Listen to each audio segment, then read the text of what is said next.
I'm going to do repairs on the Humvee turbo engine cover or doghouse. I've got a couple cracks, hairline cracks, a couple cracks.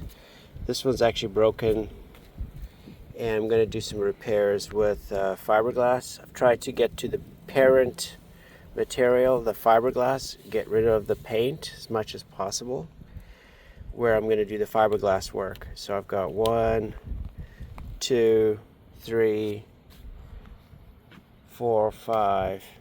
This is going to be a little more complicated. So I've got to stay about 1/2 inch, 3/4 away from the edge. And if I do go over here, I can only do 1 layer because of the molding that goes over here. So I'll just do 1 layer over here and then start doing 2s and 3s further in for the support, because I can't go too thick or else the molding won't fit. Tape, the usual stuff: tape, fiberglass, hardener, scissors to cut the fiber with. So this is just a fiber you'd get at Home Depot. Just cut it in pieces. You would just cut a piece,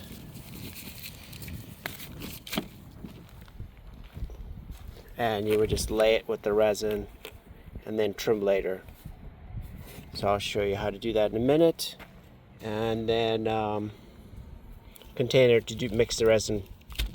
So before you do the resin, do a trial run with the fiber. Get a bunch of pieces cut, small, medium, and different sizes, and just kind of do a trial run over the places you want to be, because once you do the resin and hardener, you got to move fast. Don't forget your latex, because you'll go through maybe 20 of them. It's just on off new latex, because they get all sticky. Gloves are on. Made a little hole on the hardener, and it doesn't take much. Just I don't know, not a whole bunch, and it doesn't take much hardener.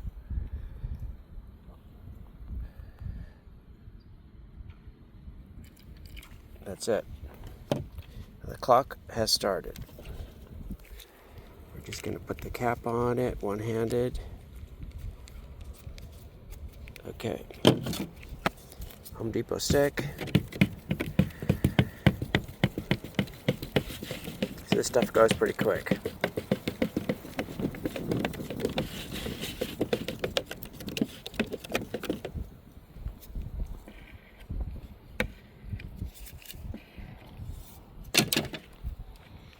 Okay, so just dip it.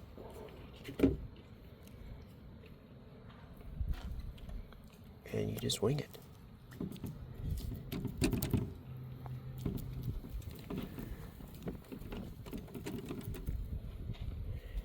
This has got a little too much, so we'll steal from it. Put a second layer here. You can see it's getting wet.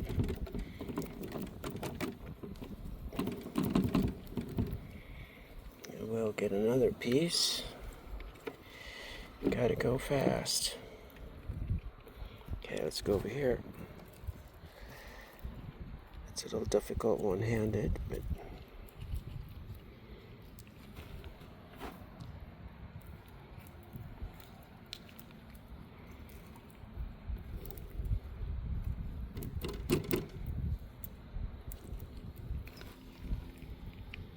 I guess I gotta focus on the camera and what I'm doing at the same time.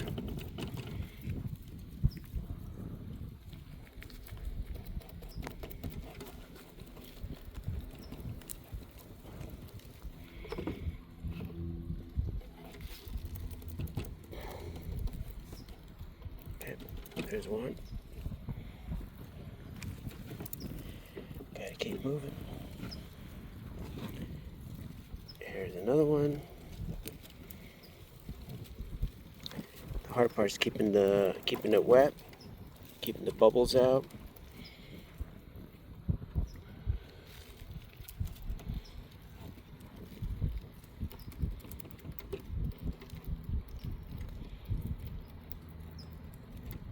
You just got to overlay it a little bit.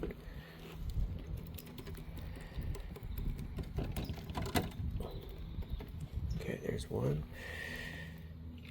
Okay, bigger piece.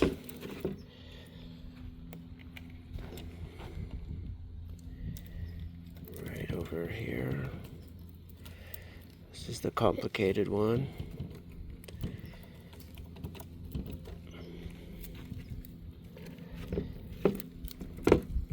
Hardener's already starting to get lumpy. Okay, that's 2 layers up here.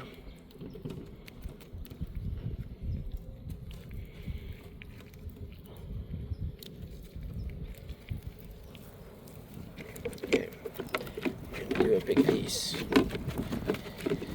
It's better to be short on the hardener than to have too much, because this stuff goes quick. You can always trim later with scissors and the grinder, and like here, I've got a problem here. So I'll cut it later with the knife and fix it. I've got some bubbles. You can see the bubbles right here. You just got to poke at it. And you can see the problem here, which I'll trim later and fix with scissors. Can't mess with it too much.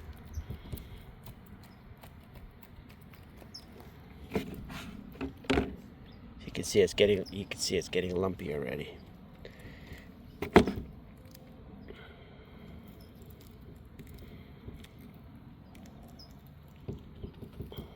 Okay, let's see if we could do one more.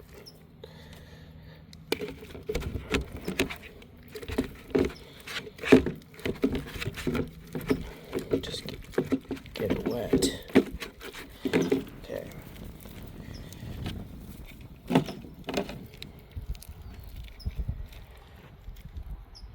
just gonna go right over here.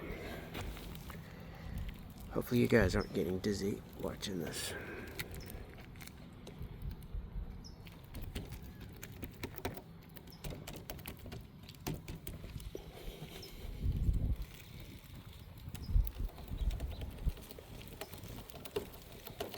Thin it out, get the lumps out before it dries. So if you just tap it and bring your hands up, it kind of comes with it. So you kind of touch it and kind of move, trying to stop it from coming up. This is the way I found. See here, it's grabbing, so I gotta go that ways and stretch it out. It's already tacky. So I'm just moving the resin. You can see it's too much resin here, so we'll just get rid of some of it.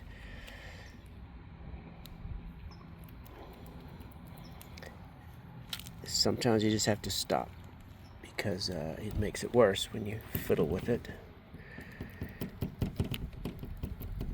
I'm just trying to get bubbles out. Sometimes you gotta quit while you're ahead.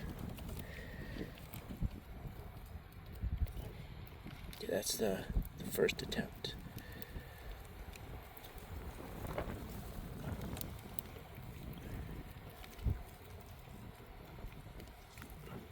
Some bubbles. Okay.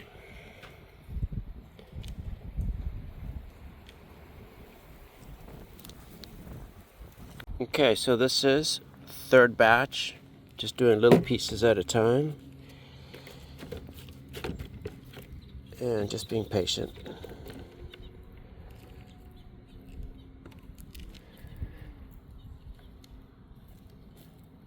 This one over here needs a little bit of help.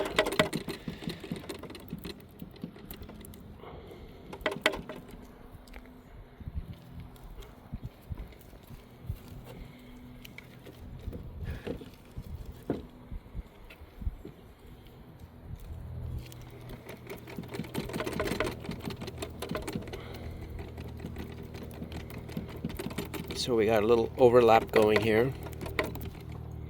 Looks a little dry, so we'll just add. Okay. moving. It's definitely a messy job.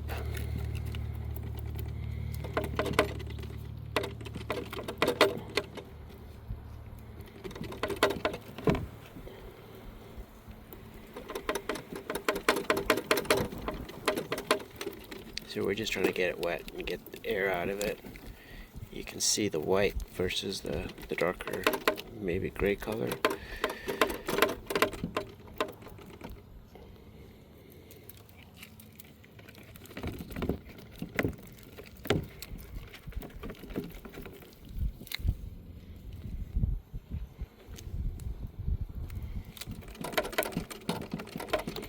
So I'm going to do lizard skin over this, sand it, lizard skin, so all this disappears. And it'll be a lot stronger than it was.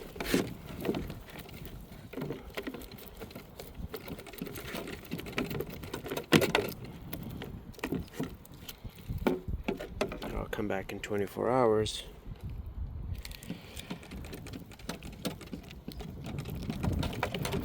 Do a little sanding,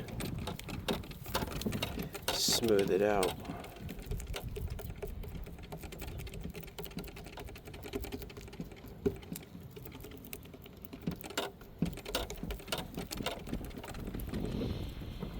Okay, batch number 4, I'm going to do some more over here, just kind of work my way across here, because this tends to flex this away and create a crack. It's got a crack here, and along this edge it's all got cracks.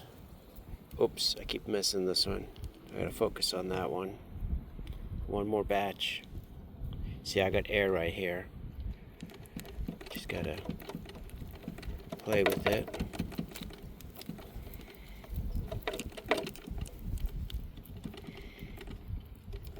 I gotta cut it a couple pieces, thin pieces, to tie this side and this side across to give it some strength.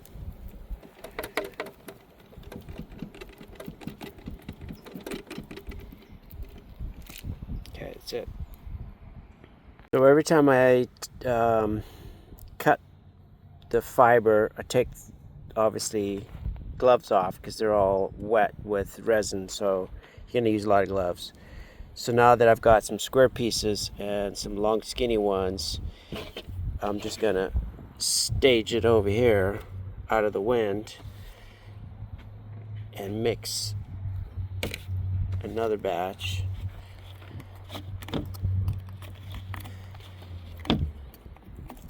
Easier said than done.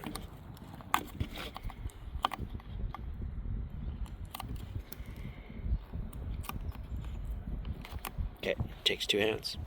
Okay, here we go. Batch number 4.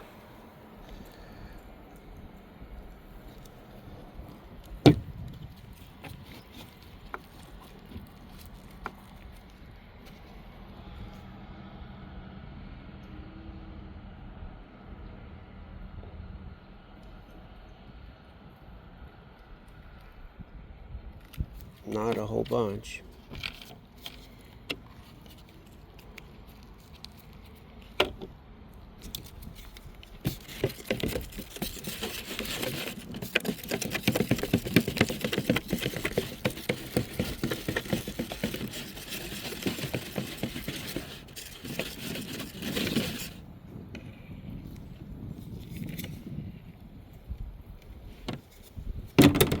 Gonna have to do this one pretty quick. So, long skinny ones, focus on those. Things that we forgot about them.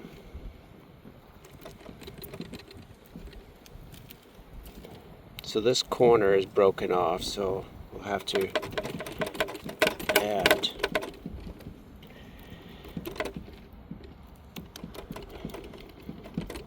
a couple layers. And we may have issues with the moldings, but we'll deal with that another day. Okay. this little piece, I'm going to just stick it right in here. Plenty of resin. Oops.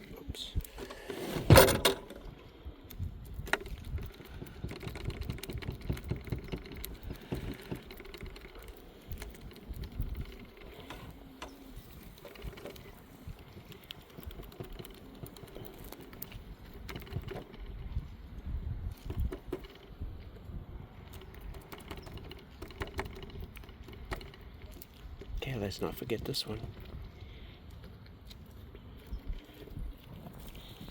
So this is just random.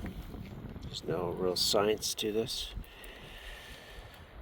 You do want to overlap it and kind of just think where it's going to be stressing out. Just do a couple overlaps and you're just distributing that force across a couple layers.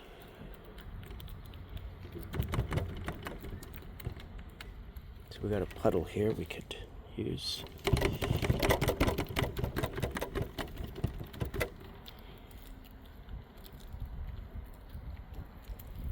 Okay, we're just gonna spread it out.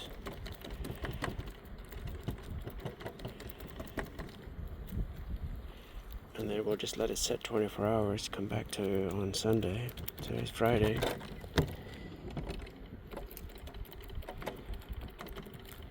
Some of us are playing hooky, working on cars.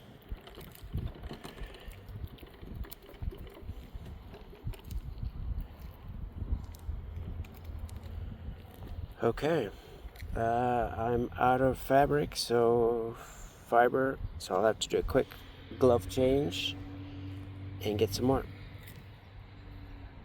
Okay, so I've sanded it down again one more time with 150 grit just to get it the bumps and stuff out of it, and the surface texture pretty rough.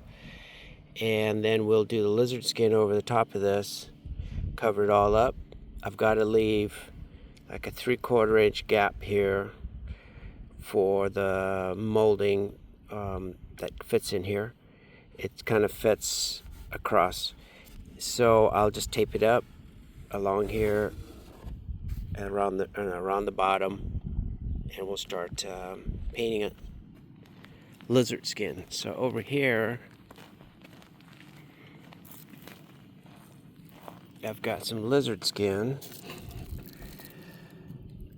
I think this is 1 US gallon. Used half of it for the tailgate. Spray gun and some tape and some latex gloves, and we'll get going on it. Once it's all done, then I will paint it green, Sherwin-Williams Industrial. And let me see, I've got ingredient formula for you guys to look at. It's custom made. I've been painting a lot of cars with it. I've got one mostly done over here that I use this Sherwin-Williams. So once I've done painting and let it sit for a month or so in the sun, I'm happy that it's in good shape and all dried out. Then I'll go back to caulk, the 383 caulk paint that's also made by Sherwin-Williams, and then top coat it with that. So I'm back taping, just putting the first layer of tape. I think this is either 1 inch or 7/8 or whatever it is, Home Depot. Then I've got the thicker 2.5 inch, whatever it is. So I just back tape it, and you can see the big one is double taped back, and then these are just to support it. You can kind of see the end here. So I'll just, it's called back taping. You just put the tape, you roll it back, and just put a support here. And the first one is just to make sure that if this moves around, at least I've got the protection of this one. So when I do the lizard skin, I don't have a sharp edge. It'll just kind of pile up on here. And when it dries, I just cut the tape off, we'll peel it off, and I've got kind of a soft edge. and once I'm done, you could see the thickness. But if I just tape over like this normal, the thick, let's say 1/4 inch thick of lizard skin is just going to run right over the edge of this, and then I'll have to get a razor blade and start cutting and looking for the tape. So this way at least it guides me, and I know where it starts and finishes. So it's back taping. See if we could do this with one hand. It's the last piece. Figured I would give it a try. Just press it nice and hard so it sticks. Roll it back. Make some adjustments.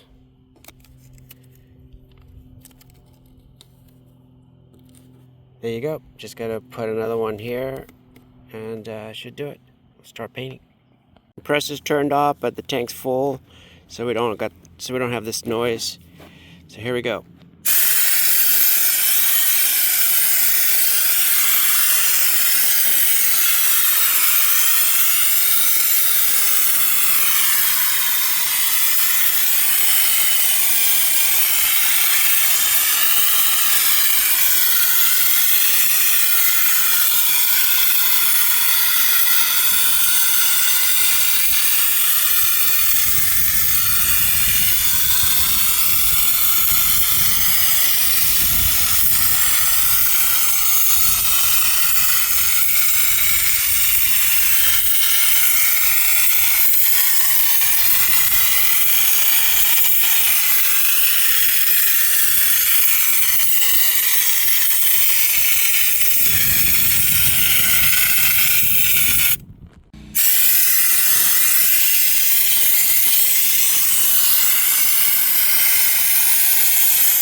Okay, so it's been about half an hour.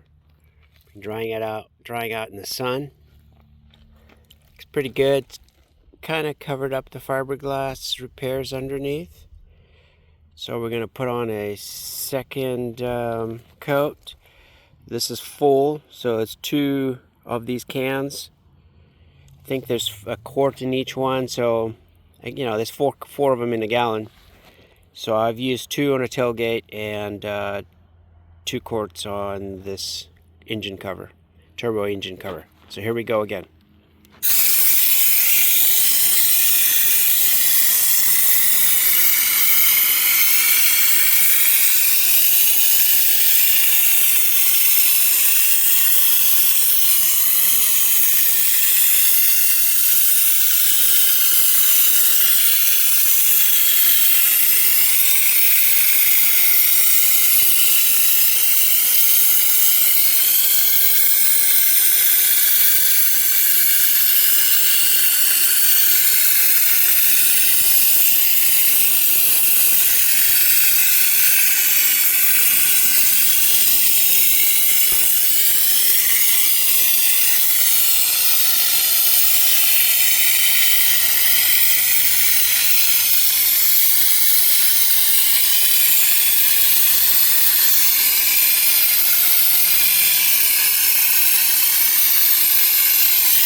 After a couple hours, still drying. I'll wait until tomorrow before I finish it off. So when you're trying to get rid of tape that's just been painted, you try to roll it back on itself. You don't just pull on it, because once you pull on it, you can separate it along the paint, especially if it's not real dry. So the right way to do it is you just roll it. You just roll it on itself. That way it will peel back and it won't grab. We do it from the other angle.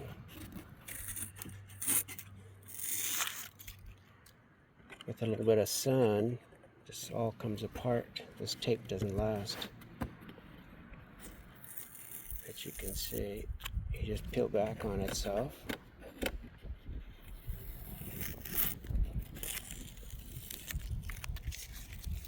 That's how you do it.